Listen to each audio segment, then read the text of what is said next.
os crimes cometidos por algumas pessoas não justificam os crimes cometidos pelo Estado brasileiro. O senhor está falando dos... O senhor fica apontando os crimes da esquerda, mas o senhor nega a existência dos crimes das Forças Armadas. Quando o senhor diz que a história não quer que volte, a história não quer a volta da ditadura militar brasileira. É isso que a história não quer. O povo brasileiro não sabe o que é ditadura. Vá na Polônia e pergunte o que é ditadura para aquele povo lá. O Brasil nunca teve uma ditadura aqui. Nunca teve. Nunca passou perto de uma ditadura. Ditadura é não votar para presidente, para governador, prefeito de capital e 1/3 do Senado? Isso é ditadura? O Congresso teve fechado como? O Congresso não legislou por 10 meses, porque quem legislava era o Poder Executivo por decreto-lei. Do Sarney para cá, Nova República, democracia, e estivemos fechados por mais de 10 anos por medidas provisórias. Efeito exatamente 10 vezes pior, né? Se podemos chamar, que naquela época os decretos-leis eram péssimos. E compare decretos-leis com medidas provisórias, vai ver a diferença enorme que há nisso aí. Era uma ditadura, era uma ditadura. Então se tiver uma ditadura, então do Sarney para cá também, por 10 anos o Congresso fechado. Eu estava aqui. Não, foi uma ditadura. Chegava aqui e não votava nada embora porque o Executivo trancava a porta. Em 64 e 85 foi uma ditadura. O seu está na história, deputado. Eu não vou ficar... É o que você está dizendo, né? É o que você está dizendo. É o que você está dizendo. Tudo bem. Muito obrigado pela oportunidade.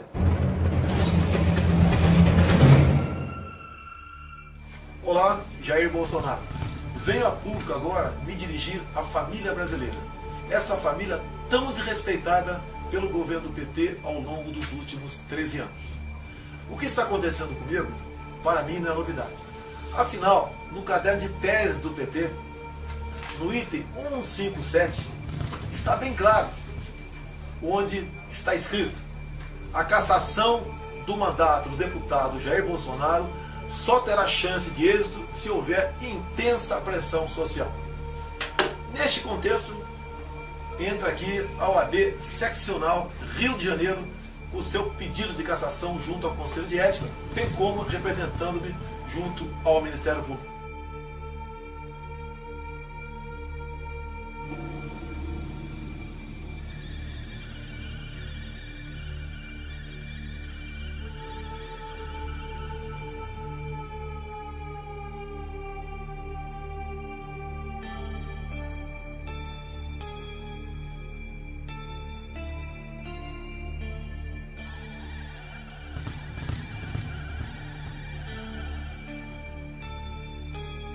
O seu presidente diz que seu pai foi um desaparecido político.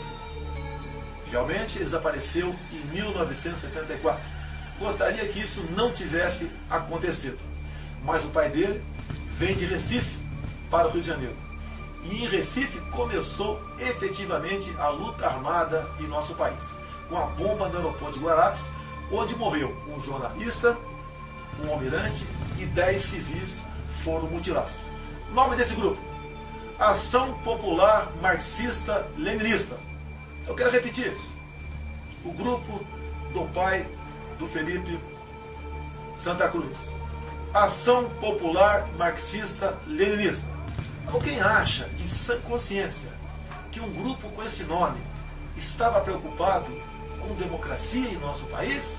Ou queria de fato impor aqui o marxismo através da luta armada? Eles eram violentos. Matavam, sequestravam, justiçavam aqueles próprios companheiros que porventura desconfiassem dele. Já utilizados em outros momentos da história brasileira, os chamados justiçamentos de militantes são retomados no início dos anos 70. É quando entra em declínio a guerrilha urbana contra o governo militar, implantado em 64. O assassinato do ex-militante comunista Salatiel Teixeira Rolim, no chinês, foi provavelmente a última ação de justiçamento promovida por grupos guerrilheiros que atuaram no Brasil nas décadas de 60 e 70. Acusado de desviar dinheiro do Partido Comunista Brasileiro Revolucionário e de delatar companheiros, Salatiel foi julgado e condenado por um tribunal revolucionário. A pessoa chegou a reconhecer que tinha sido presa e tinha feito um acordo com a repressão de voltar para entregar a organização. Então a organização justiçou ele. Os dirigentes da Ação Popular, antes de 64, todos frequentaram a Academia Militar de Pequim para se profissionalizarem na busca do teu sucesso. Ou seja, o poder pelo terror. Agora, quem é que combateu esse tipo de gente? Na época, em nome do Estado e de forma legal, um dos homens foi o senhor coronel de artilharia Carlos Alberto Brilhante Ustra, que em seu livro conta em detalhes, com fatos narrativos, de tudo o que aconteceu naquela época. Além de desertor, Lamarca não cumpriu o juramento solenemente proferido pelos oficiais do Exército Brasileiro no momento em que recebem a tão sonhada espada. E dedicar-me inteiramente ao serviço da pátria, cuja honra, integridade e instituições defenderei com o sacrifício da própria vida. Hoje, parte da mídia, engajada em um esquerdismo renitente, mitifica Lamarca, rendendo-lhe homenagens por meio de filme e de reportagens. Esse livro, A Verdade Sufocada, é aquele que o PT não quer que a população brasileira tome conhecimento. Hoje você estudar Marx nas escolas é virtuoso, é humano. Mesmo pessoas como ele têm integrado aqui o grupo de comunistas do passado que executou mais de 100 milhões de inocentes. Agora, falar da obra de Carlos Alberto Brilhante Ustra, coronel de artilharia do Exército Brasileiro, chefe do DOI de São Paulo, não pode. Acusam-me até de crime contra a humanidade. Lembro que não existe uma só sentença criminal transitada em julgado em desfavor do coronel Brilhante Ustra. Ou seja, não existe nenhuma prova que ele tenha sido torturador. Caso fosse, jamais eu estaria falando sobre a vida pregressa dele. Por ocasião do relatório final da Comissão Nacional da Verdade, cujo presidente à época era o senhor Pedro Dall'Arte. O Lenin falava a verdade é sempre revolucionária. Obviamente, meus senhores, essa verdade revolucionária nós não podemos entender como sendo algo que pode ser aproveitado em prol da humanidade, da democracia e da nossa liberdade. O que está em jogo aqui não é o meu futuro político. Se eu tivesse ficado quieto, não tivesse citado o nome Brilhante Ustra por ocasião da votação do impeachment, eu poderia até estar muito bem politicamente falando, já que atingia aí os 10% da intenção de votos. Não me interessa agora se eu passo para 5, 3, 15 ou 20. O que interessa para mim é o futuro do meu país. Não podemos sonhar com 2018 se não passarmos por 2016. E toda essa carga ideológica pregada nas universidades, largamente difundida ao longo de décadas perante o seio da população brasileira, não for desmistificada. Então é importante que a gente se apresente, diga nome da organização que faz parte, do DA, do CA, da universidade. Né, o tempo é nosso aqui. Isso, já foi. Lorena, Federação Anarquista Gaúcha, Bloco de Luta. Sou Gabriel Antunes, sou estudante da Escola de Teatro e Dança da UFPA, sou do Pará, não sou de Porto Alegre. Sou do Vamos à Luta, da CST e do PSOL. Sou Roberto, sou do Grupo Desobediência GLBT de Porto Alegre e da Comissão Especial da Diversidade Sexual da OAB. Sou a Luane, sou do coletivo Vamos à Luta, CST PSOL. Meu nome é Martina, sou professora, faço parte do 38º Núcleo do CEPERS e também do PSTU.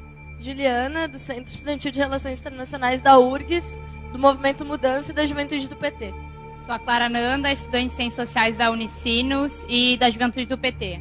Sou alemão, professor da rede estadual e do coletivo Resistência Socialista. Sou o Daniel, sou professor de Estado e Sociologia do Julinho e sou da Juventude do Partido dos Trabalhadores, PT. Ou alguém acha que a esquerda, no caso o PT, deixará o governo sem fazer valer as ameaças que grupos sociais têm feito dentro do Palácio do Planalto, como pegar em armas, tocar fogo no Brasil, não resistir, ir à luta? Eu peço a Deus para estar errado.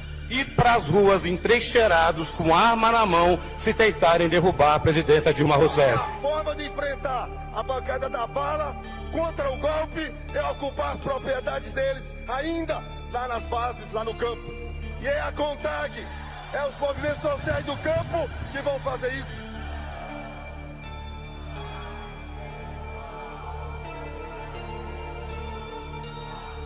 Milhares de mudas transgênicas criadas por meio de pesquisas desenvolvidas há 14 anos foram destruídas durante manifestação com mais de 1.000 mulheres ligadas ao movimento dos trabalhadores rurais sem terra, o MST. As mulheres entram na empresa e destroem as estufas onde estavam os testes. As manifestantes vieram direto para as estufas onde a empresa faz pesquisas com novas espécies de eucaliptos. As mulheres destruíram milhares de mudas que estão sendo desenvolvidas desde 2001. Em meu voto, antes de eu citar Carlos Alberto Brilhante Ustra, outro parlamentar citou Marighella, que tem como legado para o Brasil e o mundo o seu mini manual de guerrilha, onde ensinava de forma clara e didática a execução dos crimes mais bárbaros possíveis para chocar a opinião pública e chegar ao poder, como sequestros, assassinatos, roubos e execuções de policiais militares. Marighella, ¿existen en Brasil fuerzas revolucionarias capaces de resistir a la dictadura y de ir a una lucha armada contra el régimen? Sim, existem essas forças. Minha posição e a dos camaradas que estão com a mesma disposição, que têm a mesma convicção, é exatamente a da preparação da luta armada, do desencadeamento da luta de guerrilhas e da concentração de todos os esforços nessa atividade. Era isso que tinha a esclarecer. ¿Qué fuerzas revolucionarias y qué tipo de organización cree usted que lograría la Alianza Armada de Obreros y Campesinos que se señala como necesaria para llegar a crear el núcleo del Ejército de Liberación Brasileño?